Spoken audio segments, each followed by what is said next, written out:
Good morning, ladies and gentlemen. Welcome your faces to this episode 4 of the WWF Classic Series. Tonight, it's April 26th, 1998. I wonder what happened on this night. We're in Greensboro, North Carolina, the heart of the Horseman Country. We're at the Greensboro Coliseum. 21,427 fans witnessed the 21st pay-per-view under the In Your House name for the WWF Unforgiven. Now, ladies and gentlemen, this was actually the first pay-per-view to feature the scratched logo for promotional work, which had first appeared on the ring apron at WrestleMania 14. There's an interesting fact for you. This also features the most dangerous, the deadliest match in all of the WWF at this time. The first ever evening gown match. Oh, and something called the Inferno match. I don't know. So, ladies and gentlemen, we're going to be watching the first match, which is Ken Shamrock, Farouk, and Steve Blackman taking on the Nation of Domination, D'Lo Brown, Mark Henry, and The Rock, with Karma Mustafa in their corner. Let's watch it. So, just before we get into the match, the first match itself, I want to mention the incredible build-up package for the Undertaker versus Kane's Inferno match, mentioning reading from Dante's Inferno itself, mentioning how the red fire of Kane will somehow manage to counterbalance the ice blue of the Undertaker. I thought that was beautifully done.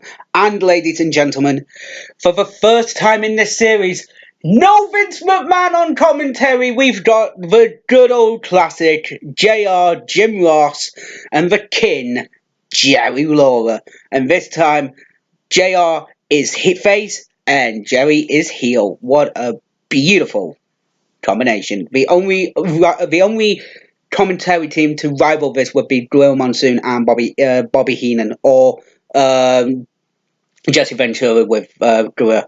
Definitely that would be topped. So let's watch the first match. Like I said, Nation of Domination taking on Farouk, Ken Shamrock, and Steve Blackman.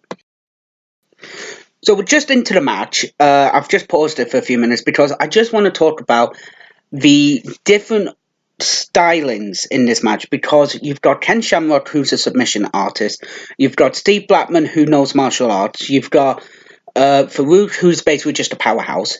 You've got D'Lo Brown, who at the time was another underrated wrestler as well in this era. You've got The Rock, still actually known as Rocky Maivia at this time as well, who's basically just the leader of the nation at this time. So they kicked out Farouk. That's why this match is taking place. It's a six-man tag, as I've just mentioned. And Mark Henry is just the world's strongest man. They're building that up, and it's really good.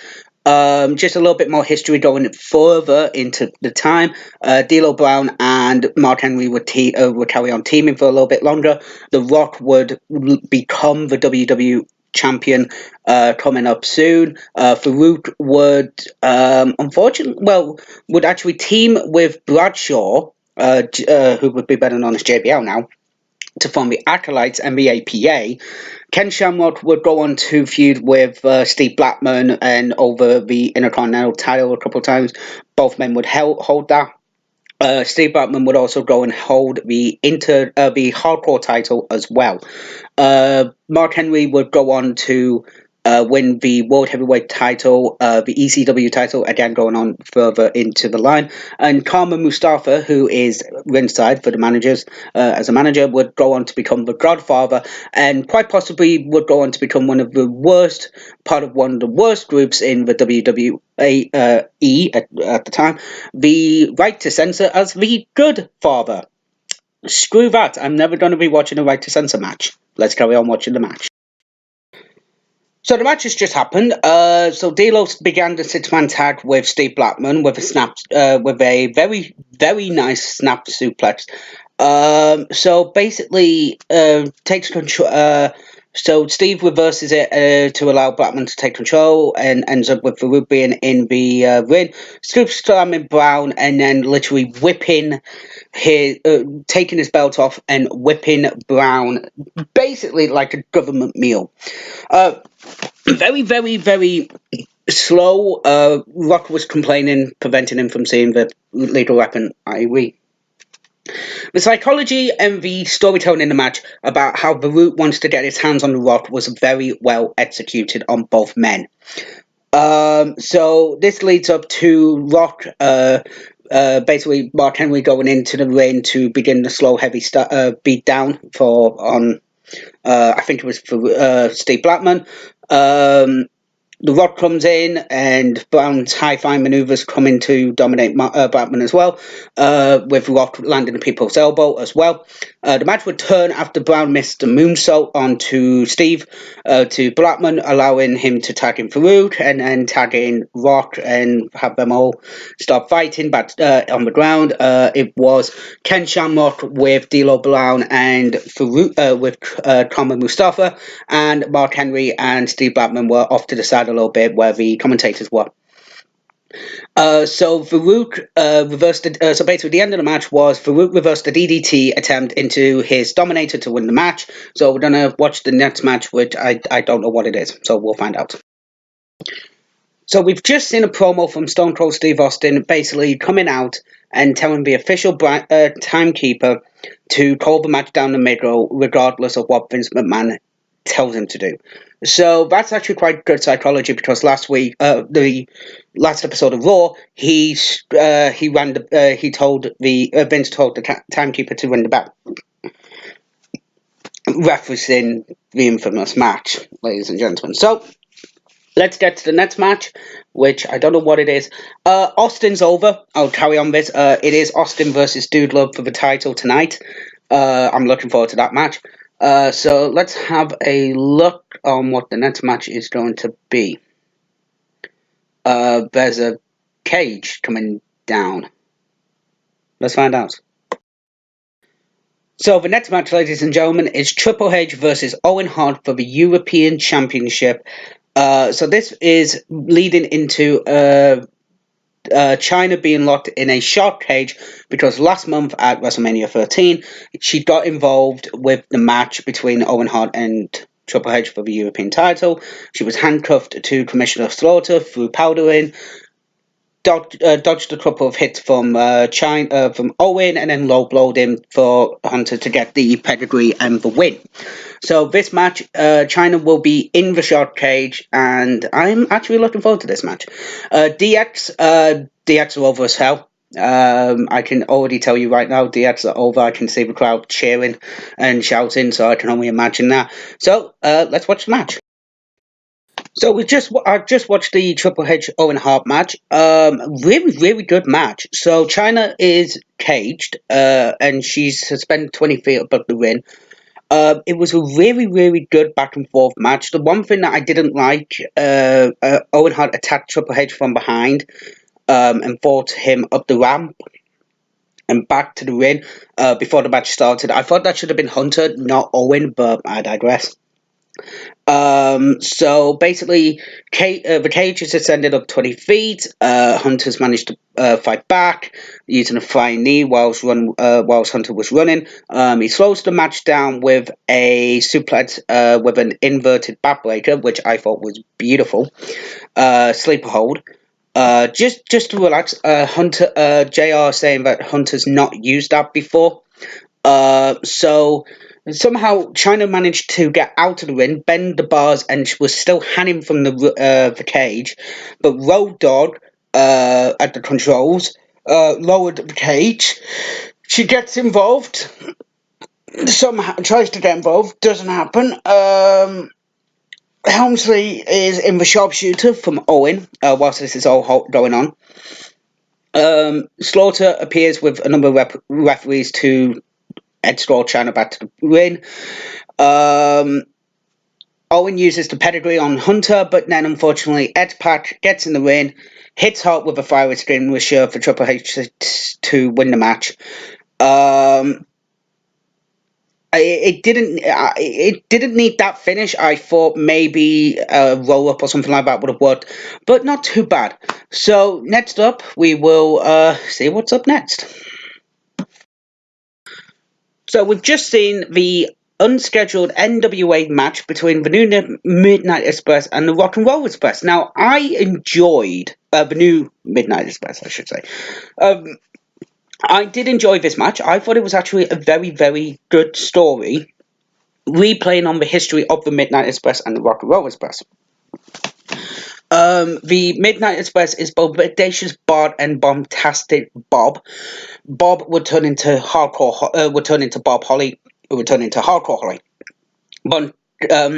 Bombastic Bart would turn into Bart Gunn, who would win Brawl for All, who would then get knocked out by Butterbean at WrestleMania 14 or 15. I can't remember which one. Very, very good old versus new school storytellings. There was some infighting. One moment. Terribly sorry about that. So there was a lot of infighting. The referee, so there was a aided abdominal stretch. The referee saw it, kicked the hands away. Jim Cornette gets into the ring to complain about the referee. They nearly break into a fight. The referee breaks it up. Both Midnight members then dominate Norton in the ring. Ricky Norton, until the tag to Gibson was able to turn things around. Simultaneous turnbuckle 10 punches, but they were off sync, and then they collided in the ring. Pinfall attempt would be broken up by Cornette, body splash, giving an elbow drop to Bob. It amounts to nothing, though. Bob comes in with a bulldog on Gibson and pins him before Norton breaks up the fall. Let's see what the next match. So it was the first ever evening gown match, Ned, pitting Sable and Luna Vachon. I will be very happy right now that the match was over quickly. I don't particularly like these kind of matches. It's not particularly... around this time, it was the normal thing to do, but I'm not going to comment on it. I'm just going to say Luna Vachon wins after yanking Sable's top off and winning the match. After the match, basically after the match, Sable quickly assaulted Vachon and powerbombs her before pulling off a gown as Vachon tries to escape. The pair continued their brawl going underneath the ring after a short while until Sable has just reappeared with what looks like Vachon's panties.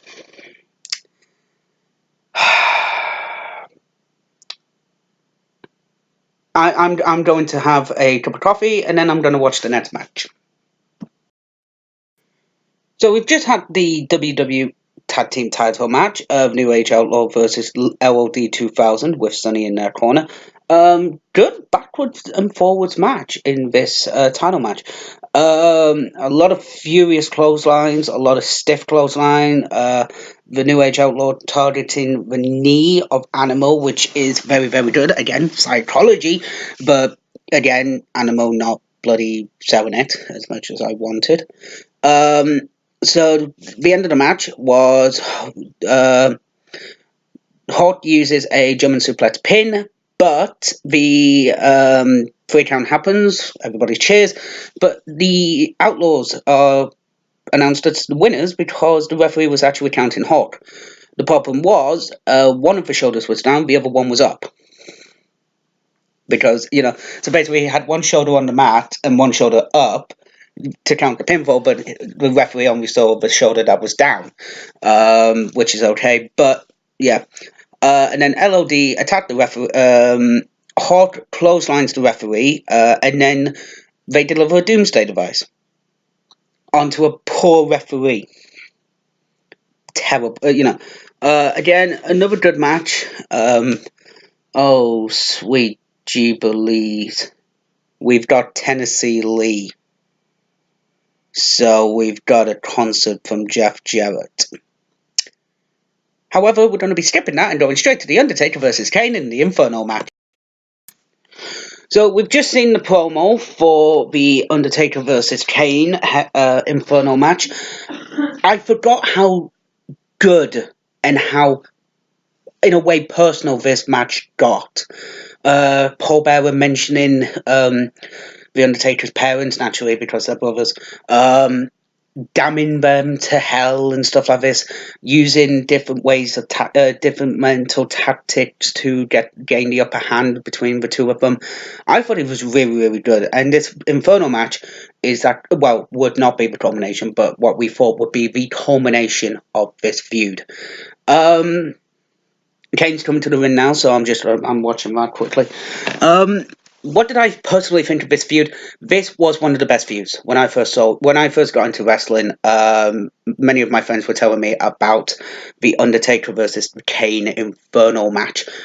I was like, what is an Inferno match? I found the match. I had a DVD of some of Undertaker's matches from this era, and some of them were amazing. It included the first Hell in a Cell match as well with Shawn Michaels and stuff like that, the Boiler Room Brawl with Mankind, this match, the Buried Alive match as well with the Mankind. So this one would be very, very good. I've also forgot to mention that WrestleMania 14 had just happened the month previous to this event, or it could actually be the same month. So WrestleMania was previously, so it was 14. So definitely the emotion in this match is going to be very, very epic, and I can't wait to watch it. So let's do it. So the match has just started, and the first image we see is the flames flickering up and seeing Kane's demonic face look straight into the eyes and to the soul of the Undertaker. I think this is just one of the better of the matches that they had. Yes, WrestleMania 14 was a good match, but I'm gonna watch the match. I'm gonna critique it as best I can, but I do love this match. So let's see how well it stands up today. So we've just watched the Undertaker versus Kane Inferno match, and how was this match? Was it as good as I remember it? Yes and no. We're going to go with the no first. No, because I thought personally the flames went up too much on basic moves. I think if they saved it for there was the flying clothesline. Undertaker almost set himself on fire when Kane sidestepped the leaping flying clothesline and landed just short of the flames themselves. That is a good way to build up anticipation. Another way is when they did the superplex. The flames going up as well. Another thing that really ruined it for me was the return invader. I don't think it needed it. I think we could have had that at the end of the match, I thought personally. But the best things about the matches were the diving, basically Undertaker performing old school and having the flames shoot high. The image of them when the fire is first started. Definitely the over the top, the suicide dive that Undertaker performed on both Kane and Vader. Vader went down because we just all fall down. Undertaker, Paul Bearer getting involved, hitting Undertaker with a chair, and then getting smacked in the head with a bass drum. That was funny. I chuckled at it then. I chuckled now. I thought it was brilliant.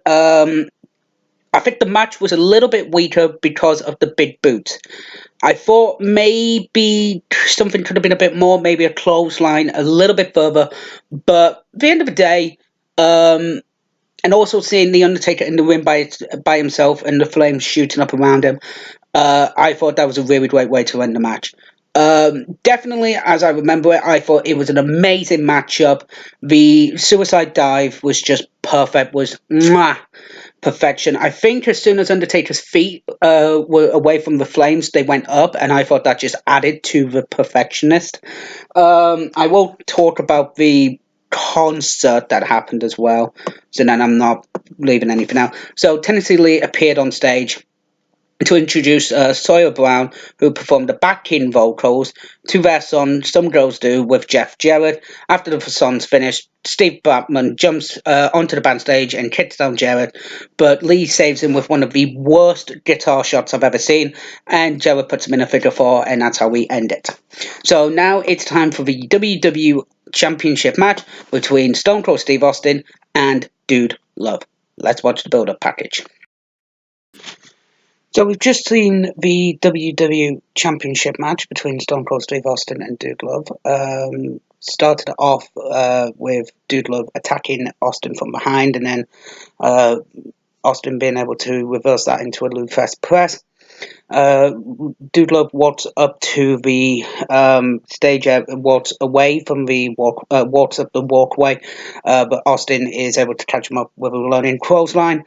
And amazingly, Dude Love goes to the bandstand, gets body slammed onto it, and then gets hip tossed over off the bandstand onto the concrete below, which was a sick looking spot.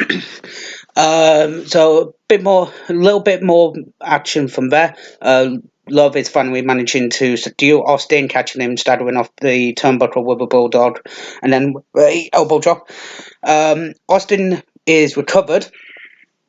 Tries to, and then is caught in a rear naked body scissors, which looked very, very nice, as Vince McMahon came out to ringside. So Vince is sitting down, and the timekeeper, if you recall, remembering the situation with that, is looking directly at each other, and I thought that was actually quite nice. So some more action. Eventually, Austin sees McMahon, gestures to him, has fun, carries on beating up Dude Love, attacking Dude's legs, going outside, focusing on McMahon again. But, he's focusing on McMahon. Dude Love is able to attack Austin from behind and with a suplex on the apron failed. He instead pulls Austin down into a cutter from the top rope. An abdominal, Austin is able to reverse into so Austin has Dude Love has a abdominal stretch on Austin. So Austin is able to reverse that, and then it's reversed into a hip toss, which I thought was nice. Austin's just dragging Dude Love outside of the ring and suplexing him onto steel steps and finding the crowd and returning and stuff like that. Dude Love is going to reach center for sweet chin music, but Austin grabs the leg and spins him around, just like WrestleMania 14. Love tries to clothesline him, but he catches the referee instead. Austin tries to stun her, but instead is walked into the mandible claw, which takes him to the floor.